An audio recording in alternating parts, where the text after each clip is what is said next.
ખુશીનો દિવસ. ખુશીનો હું તો ખુશીનો જ કહીશ. શું કામ કે આજે આપણે જોયું બધાએ કે દાના સાહેબ ને જયરાજ સાહેબ જ્યારે આપણી સમક્ષ આવ્યા વચ્ચે આપણી, ત્યારે કેવો અહેસાસ થયો બધાને. જ્યારે દીકરી સાસરે જઈને પહેલી વખત પિયરમાં આવે ને ત્યારે જે ખુશીનો માહોલ હોય ને એવો આજે જોયો. અને ખાસ દાનાભાઈ જોઈને મને મારું આ એટલા માટે કહીશ, મને મારો એ દિવસ યાદ આવ્યો કે હું જ્યારે સાસરેથી પહેલી વખત ઘરે ગઈ અને જ્યારે બધાને જોઈને જે રડવું આવી ગયું ને એવું આજે દાના સાહેબનું મેં જોયું. તો આ વસ્તુ એવી બતાવે છે કે આપણે બધા લાગણીથી એકબીજા સાથે કેવી રીતે જોડાયેલા છીએ. અને આજે હું અહીં બેઠી છું ત્યારે બાલવાટિકાવાળા મારી બાજુમાં છે. એને હું કહું બેટા બોલમાં અવાજ કરમાં સાંભળ, માની જાય. ક્યારેક કોઈ ન માને જરા ખીજાઈને કેવું પડે. એવું જ તમને એક દિવસ હું કહેતી હતી, આમ કર આમ ન કર.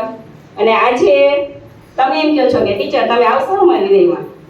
સોમવારે મને યાદ છે શનિવાર જતા, ટીચર તમે બુધવારે આવી જશો ને. એ જ બાળક આજે એમ થાય કે પરિવારમાં કેવા મોટા થઈ અને તમે આજે એક સ્ટેપ આગળ જઈ રહ્યા છો.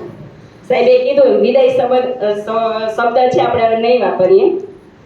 તમે તમારી જિંદગીમાં પ્રગતિ માટે આગળ જઈ રહ્યા છો. તો દરેક ક્ષેત્રે આગળ વધો. દરેક જિંદગીના દરેક ક્ષેત્રમાં તમારા સંસારની જીવનમાં બધે તમે ખૂબ ખુશ રહો એવું આજે તમને આ શુભેચ્છા પાઠવું છું. ઘણા બધા સાહેબ બોલશે તો બહુ વધુ નથી કહેતી. અને સરોજબેન આપણી વચ્ચે નથી પણ એના વિશે પણ એટલું કહી શકું કે 22 વર્ષ થયા હું અને સરોજબેન સાથે છીએ. ઘણા બધા ખટમીઠા અનુભવો થયા હોય એમને, પણ આજે વાગડવાનો એનો સમય આવી ગયો છે ને એ પણ એના પરિવાર સાથે સરસ પાછળની જિંદગી જીવી આરોગ્યમય રીતે અને ખુશી એના પણ આપણે ભગવાનને એના માટે પ્રાર્થના કરીએ.